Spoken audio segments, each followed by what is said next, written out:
Hey there, nice to have you here at EWTS.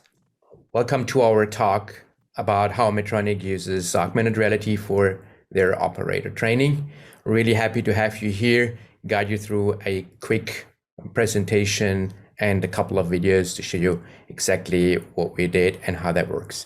And with me today, I have Peter Tortorici from Medtronic. I want to hand over at that point. Peter, if you take over, quick introduction, and then we kick off the slides. Okay, thanks, Dirk.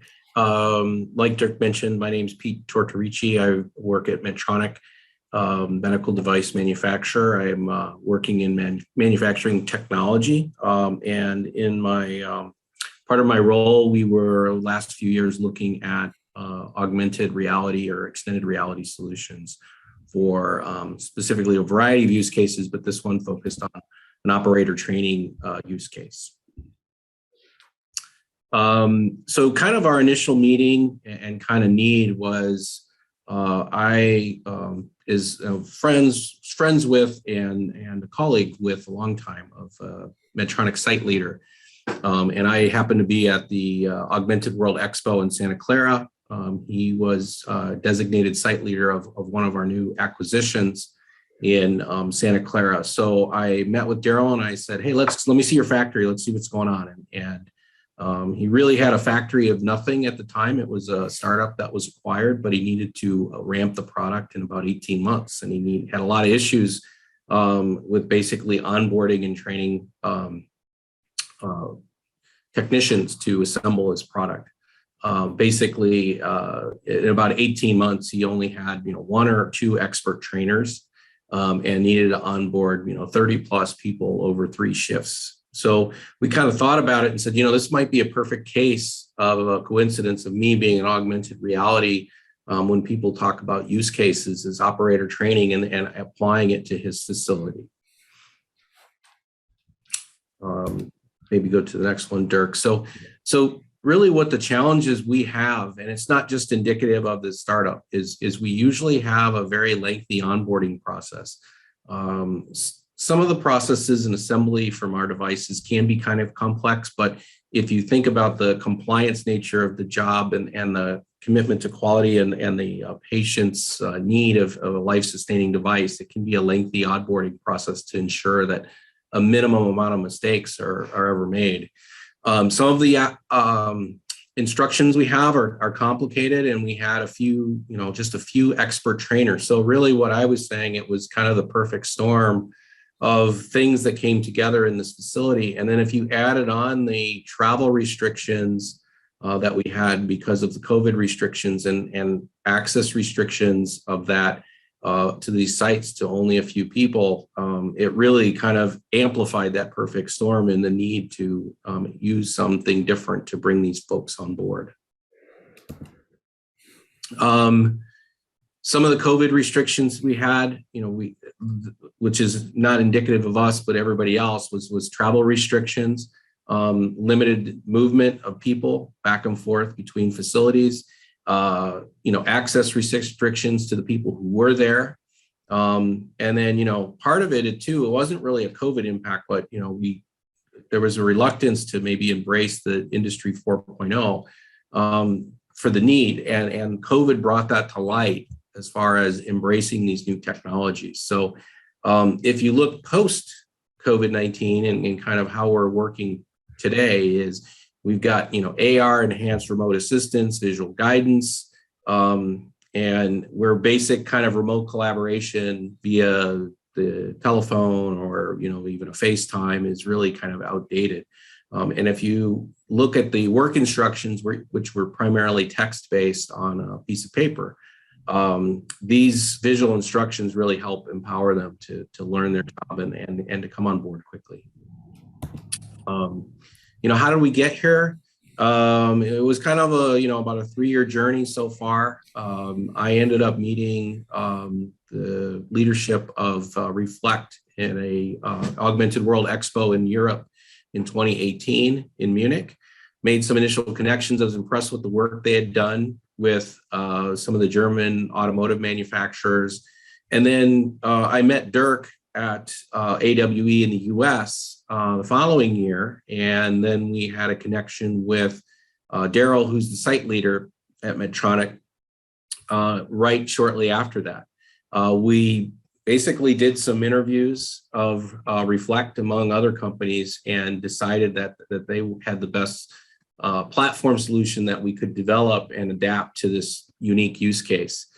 We did get some key Medtronic resource, my friend of mine and also an excellent colleague, William, who is a expert in kind of all things technology and IT and also in the augmented reality space. He and I had been collaborating for probably about 4 years of socializing the technology.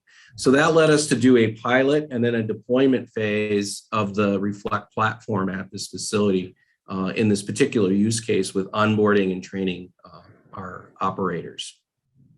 And by the way, William Harding, the guy who is mentioned as the key MDT resource, he's on a couple of stages during EWTS. So he covers a lot from the technical side there. And Pete, I want to quickly come back to one thing, because you mentioned the interviews, you mentioned the limited resources from the trainers. I really remember the first meeting we had there with the team, and especially Khan, when he explained about his challenges, how difficult it is to train the people and at the same time kind of do the work and being on the job, right? So I think that was also a very helpful resource for us to understand what are the pain points there. And at the same time, I also remember that he also was kind of, how can I say, a little bit hesitant, right? What is that with the new technology, and what does that mean for us, and how will that impact our workflow and our processes? So without having these discussions and without having his kind of challenging input and everything, I guess we would not have had the same progress and the same result. Yeah, absolutely. And getting the operator input was key, right, Dirk? I mean, it was, he was an expert trainer, so you really don't want your highest skilled employees just training new people all the time too. So that's a good point. I mean, part of this was to enable him to do other stuff that's needed in the factory, other than just train employees, new employees. And then the other part too is to get the input and saying, well, what kind of solution do you like? What don't you like? What do you need to do? And how can we help you do it, versus just trying to deploy something at them without getting any input, and then they'll reject it. Right. Yeah, absolutely. Well, in software, so we talk so much about scalability, right? But there it's exactly the same. As you said before, if you want to onboard and hire 20, 30, 40, 50 operators, this manual process where 1 or 2 key people are involved is just not possible anymore. Right. Absolutely. So maybe we go to the next one is really how we leverage this. It's part of it is when we look at knowledge transfer. It's not just trainers and new operators, but then R&D to production engineering, and then Medtronic to customers. Now this was focusing on trainers and new operators, but the applicability of it is there across the whole board. Manufacturing, showing how people can do a manufacturing process. I think a lot of people have that experience today when they are trying to assemble something. They'll either look at a YouTube video or the supplier has video instructions. The other part too is when you do product transfer, volumes ramp and you need to produce things at a different factory somewhere else. Being able to take that visual training and deploy it across the globe is very important and very much a time-consuming asset. And then, being able to provide the best service for maintenance, repair, and customer support. So that's really kind of how we leverage it. And then maybe Dirk, if you want to start going into kind of how we approach the project and work with you guys. Yeah, absolutely. What you see here on the left side is what Pete explained, the challenges, the complicated work instructions, and the onboarding process, and having the knowledge in 1 or maximum 2 trainers. Then what we did is we did not just build an application, but we came up with a process, and that's what you see in the middle part, the scoping, build and test, and then learn and improve. And that's the important piece of it that made it successful. It's not the technology piece, which is kind of the outcome only, right? It is about the process, how to do it. And the scoping part was for us very, very important. That's what we mentioned before. We had interviews with operators, because you can imagine operators is a term, but there's operators with different background. They might have different skills, a different level of experience and expertise. So they also need to have different trainings. They don't need to have the same onboarding. And so having the understanding for the pain points, what they're facing every time, that was the basis and the foundation to build that. The next part then, which was very important, is what we call that the build and test. So we built the first parts, and then we did user acceptance testings. That's how we call it. So really simulated the testing. We had different levels of operators from the team working with the instructions on an iPad, and then we could see what works and what doesn't work, and where do we have to improve. That was really a live scenario. It's not that we just build an application and we gave them and say, well, look, here is now your new AR application. That's how you do onboarding. No, we involve them, and that's a recommendation. Really get into the pain points, involve the operators or any kind of users, and I really understand the processes and where the pain points are. And that's also how we figured it out. And we come to that also when we show the video. What kind of content do you want to see, right? Because, well, often we use technology and we show the super beautiful 3D visualizations, but is that really what the users need? In our case, they did not have the desire to have beautifully shown objects, but they wanted to improve their everyday work. And then to learn and improve, that's really a continuous system we still have. So we get the feedback, we make changes, so we adopt that, and that's, as said, the main part of that process to implement that. And then when we rolled it out, I mean, super important was, of course, what we call a bring your own device approach there. So the operators can basically choose. Medtronic can choose what kind of devices they want to use today and what kind of device they want to use in the future, and the teams can update that. And I can also, train there in the factory, but I can also take it with them and kind of train from home, which makes it much more flexible. So at the bottom, you see the repeatable and standardized foundation. That's how we did it. That's what I just explained. I guess it shows quite well that process, that workflow which we have built there is really a key part of the whole application, and that kind of is, for me, the basis for the success. Peter, do you want to add something? No, I think that's a really good explanation. I mean, maybe we can go on and maybe add things, but yeah, I'll talk through while we're showing the video here. Is the nice part about this is if you see the video that we have about this AR scenario, most of the work that the folks are doing here is very detailed work under a microscope that you see here. And so these are very small parts. And so when we looked at kind of potential solutions, one of the things we did was when we interviewed people, some people were trying to sell us headset or hardware first. And what really gravitated us to FLEKT was being able to use a platform and then adapt the hardware as needed. So, we were able to use an iPad or a phone for this. Really, it's iPad is really what we gravitated to next to the workstation versus a head-mounted display, which the operators did not like because they were working under a microscope. And you can see here that these are just some basic installation tips for some of the specific processes that are very detailed assembly of this particular product.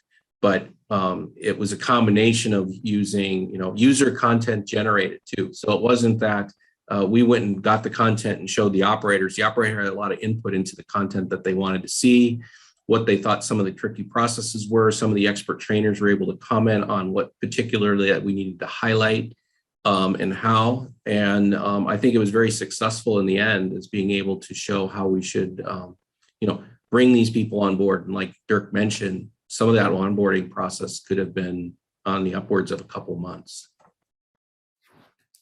Yeah, I want to jump to another video, Pete, because that also shows then the different forms of content. And as you have seen in the first part of the video, there is really PDFs. There's any kind of content in that application. And now what you see here is that you also have the AR part. So I stop here for a second. You see we use a simple marker. We make it really, really easy to use. You always have a specific content part also here. So some people, they want to see images, they want to see video, they want to see some kind of text information together with the AR part. And as Pete said, the operators work under the microscope. So for them, it's great to scale the content and rotate it and see it from all kind of directions, because these parts can be very tiny. And we always have the AR part. At the same time, we have it in a 3D version. So the operators can choose what they want to have in a specific situation. And that makes it extremely flexible, depending on the use case, depending on the needs of the users and the trainer. They can choose between the different modes and have, as you also can see it here, different images and other content involved.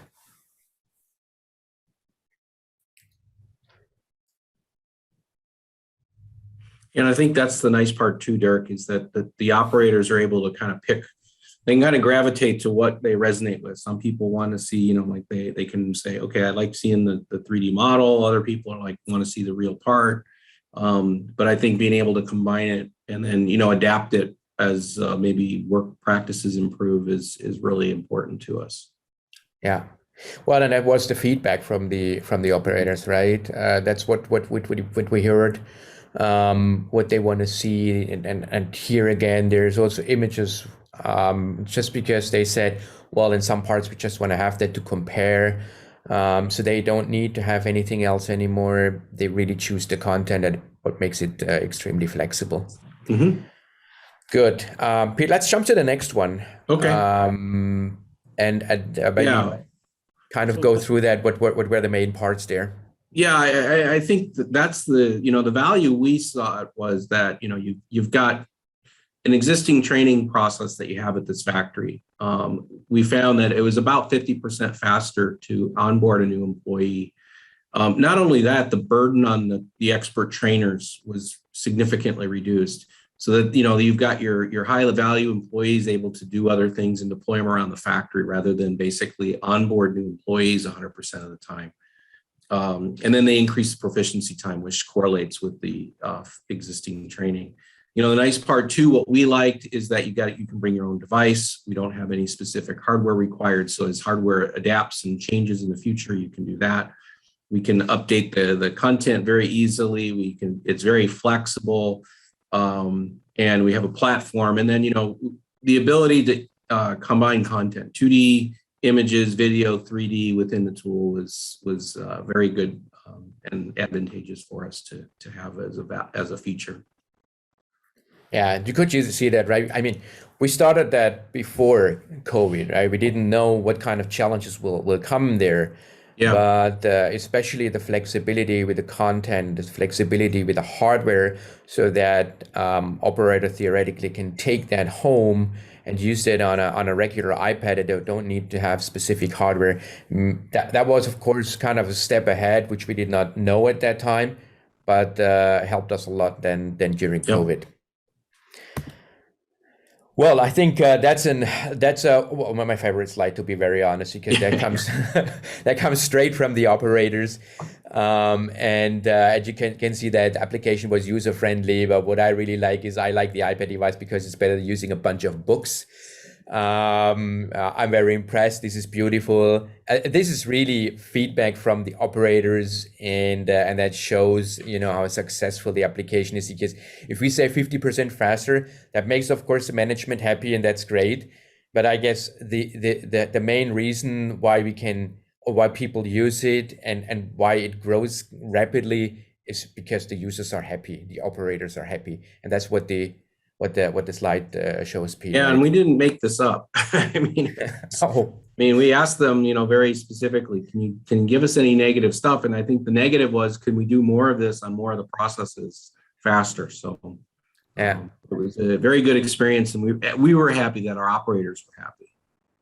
Absolutely. Well, that's a nice statement. Well, maybe we close with that. Yeah, I mean, we see that, you know, you can branch it out into different things. So you set a good foundation for this, you know, graphic, and then you can see how this could potentially be used in other potential use cases where it's right. So yeah, absolutely, that's what we're working on. Well, was a nice and quick run through what we did. We're happy to answer any kind of questions. So thanks for watching our session, and let's take some questions here.